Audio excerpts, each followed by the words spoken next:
Rajouri garden में इनका office है। डीसीपी सतीश, एसीपी राजकुमार, इंस्पेक्टर अभिजीत और ये पीछे जो टीम है, तो ये इन्फॉर्मेशन मिली थी कुछ दिन पहले कि एक रैकेट चल रहा है द्वारका डिस्ट्रिक्ट के एक गांव में, जहाँ पे एमएचए के नाम पे फेक रिक्रूटमेंट हो रहा है और फेक ट्रेनिंग सेंटर चल रहा है।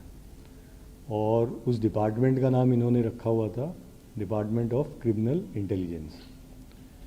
और कहने को ये था कि जो एमएचए का सबसे सीक्रेट डिपार्टमेंट है, जिसमें सारे अंडर कवर टॉप ऑपरेशंस इसमें किए जाएंगे, उसके लिए आपको रिक्रूटमेंट किया जा रहा है। इसमें इन्होंने जो बेरोज़गार बच्चे होते हैं या जो गलीबल हैं, जो उनको बहला फुसला कर और ये कहा कि भाई आपको बिल्कुल सीक्रेट रखना है और आपको सीक्रेट इसमें ट्रेनिंग दी जाएगी। और लगभग 5 लाख रुपया सब कैंडिडेट से इन्होंने लिया। 2021 में इन्होंने ये शुरुआत की इस आइडिया की, कोविड के बाद। और 2022 में इन्होंने जाफ़रपुर कलां जो गांव है, ऑलमोस्ट हरियाणा बॉर्डर पे जो गांव है, वहाँ पे इन्होंने रेंट पे कुछ एक मकान लिया और उसको इन्होंने उस पे अंदर बोर्ड लगा लिए कि ये department of criminal intelligence under ministry of home affairs है, ये आपका ट्रेनिंग सेंटर है। और वहाँ पे बाकायदा ये बच्चों को रोज़ सुबह 9 बजे रिपोर्टिंग टाइम होता था इनका और शाम 6 बजे तक इनको सो कॉल ट्रेनिंग देते थे। और उस ट्रेनिंग में ये इनसे तरह तरह के मिसलेनियस काम कराते थे। जैसे आज गार्ड ड्यूटी होगी तुम्हारी, अभी तुम धूप में खड़े रहोगे, तुम्हारी फिज़िकल टॉर्चर तुम कितना सहन कर सकते हो, कितना तुम्हारे अंदर पेशेंस है, कितनी तुम रिपोर्ट्स बना सकते हो, इस तरह के काम ये इनसे कराते रहे। और पूरे दिन उनको इस तरह से बिज़ी रखते थे। और बाहर निकलने पे कोई एक दूसरे से बात नहीं करेगा, कोई अपने घर में पड़ोस में बताएगा नहीं कि मैं किस जॉब में लगा हुआ हूँ। अपनी सारी सोशल मीडिया तुम लोग मिटा दोगे, कोई किसी के संपर्क में बाहर नहीं रहेगा। जिस दिन हमें पता चल गया कि इसमें कुछ भी गड़बड़ हुई है, तुमको नौकरी से बाहर निकाल दिया जाए, क्योंकि ये बहुत ही टॉप सीक्रेट काम है और इसके अंदर हम बिल्कुल एहतियात से काम करना, कोई भी रिस्क नहीं ले सकते। क्योंकि जो गवर्नमेंट के जो सबसे टॉप सीक्रेट काम होंगे वो तुमसे कराए जाएंगे और तुम्हें सारी जानकारी होनी चाहिए कि ईडी की फंक्शनिंग क्या है, सीबीआई कैसे काम करती है, एनआईए कैसे काम करती है, एसपीजी कैसे काम करती है, और तुम उनके ऊपर उनके सारे ऑपरेशंस तुम्हारी जिम्मेवारी होगी। इस सारे मास्टरमाइंड जो इसका था वो अश्वनी चौधरी, आशीष चौधरी नाम का शख्स है। और मज़े की बात यह है कि आशीष चौधरी खुद मैट्रिक भी नहीं है, वो प्राइमरी तक पढ़ा हुआ है, कुछ 5-6 क्लास।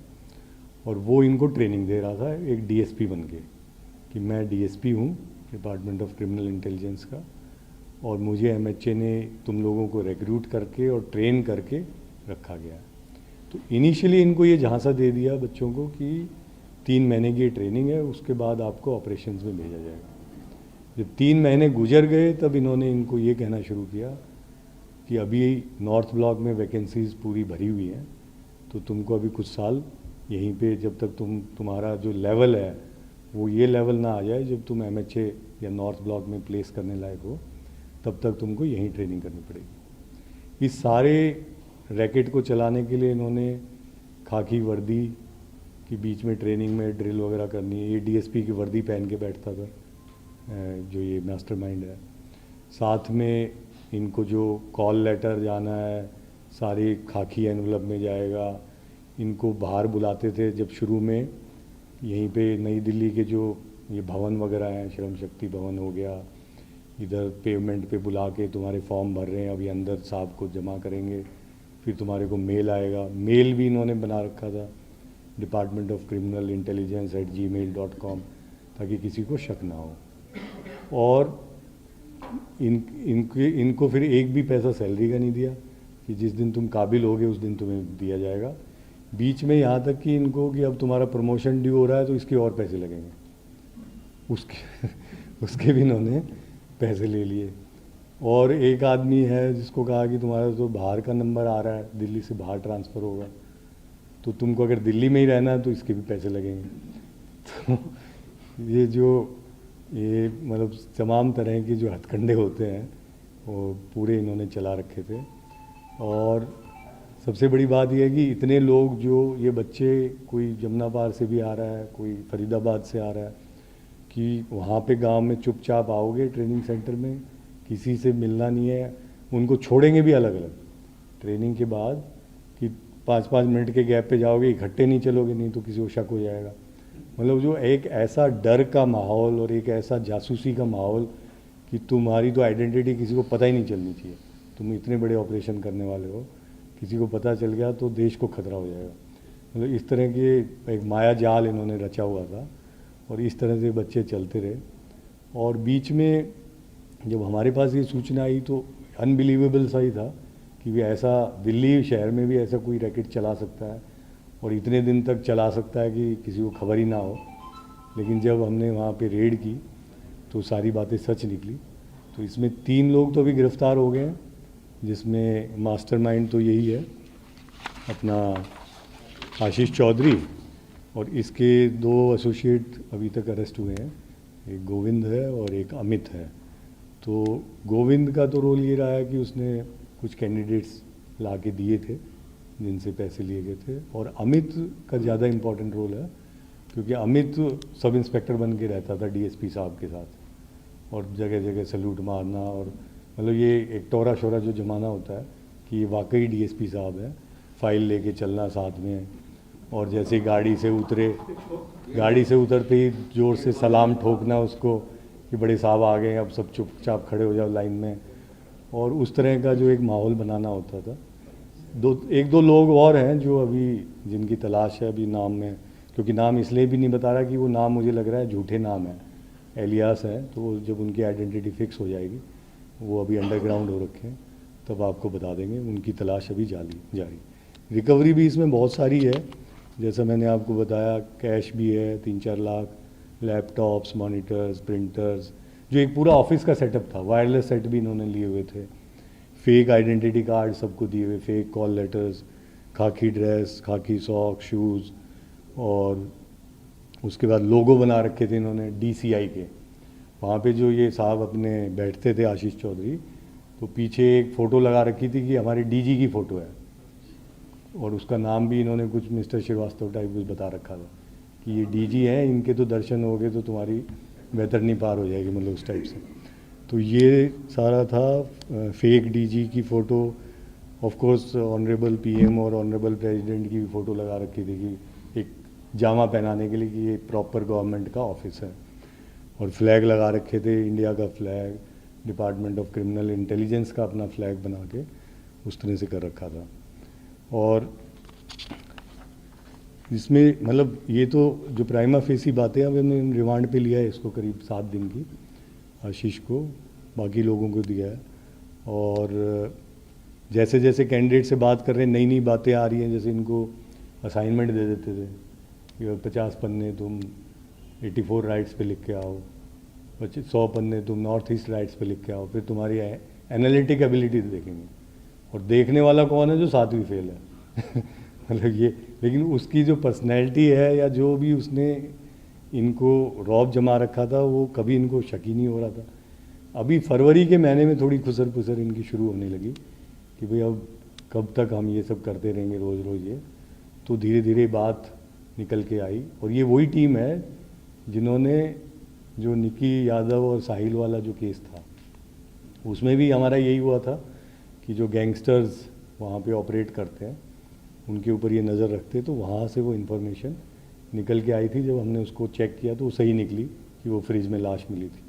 तो इनको भी शुरू में लगा कि ये गांव से ये इन्फॉर्मेशन आ रही है इनके इन्फॉर्मर नेटवर्क से, तो जब उसको चेक किया तो ये भी सही निकली। तो मैं इस टीम की दाद देना चाहूँगा जिन्होंने बेहतरीन काम किया है। कितने लोगों को चुना लगा चुके हैं और कितने पैसे अभी तक कमाए हैं? कैंडिडेट से कितना पैसा? हाँ, लगभग 5 लाख। जिस दिन हमने रेड की 11 कैंडिडेट थे, 10 मेल और 1 महिला थी।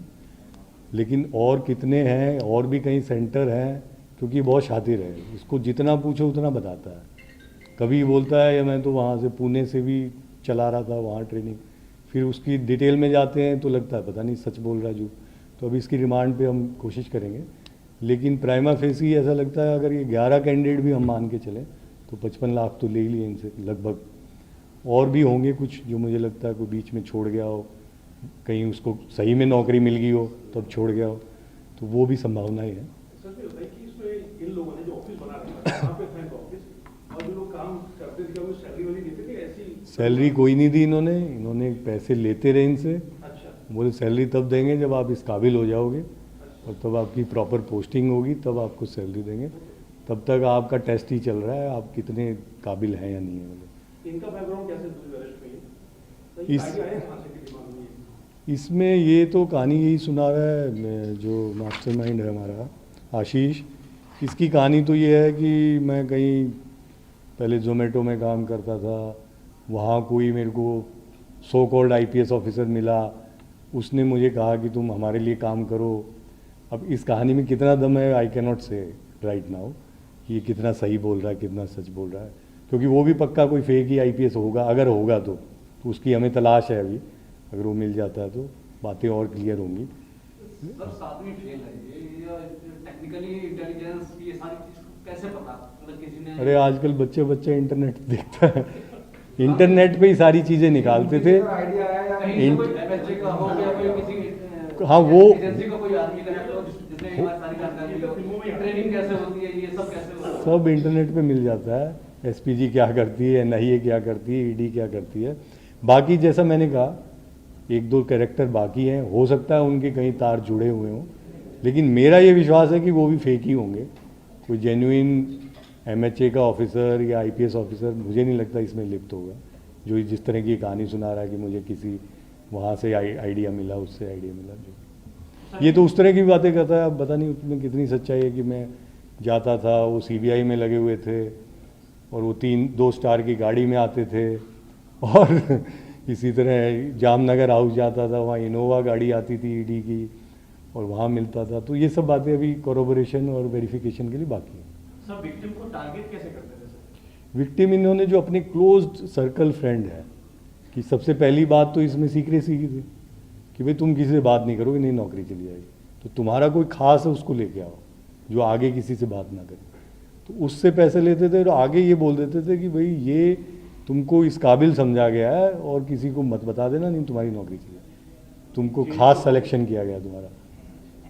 तो उस तरह से मतलब एक झांसा है कि भाई आपको हमने और आपको इसकी तैयारी कर रहे हैं जो बहुत बड़े बड़े RAW टाइप के ऑपरेशन होते हैं, international espionage, under cover operation जिसका किसी को पता नहीं होता, उसके लिए आपको तैयार किया जा रहा है।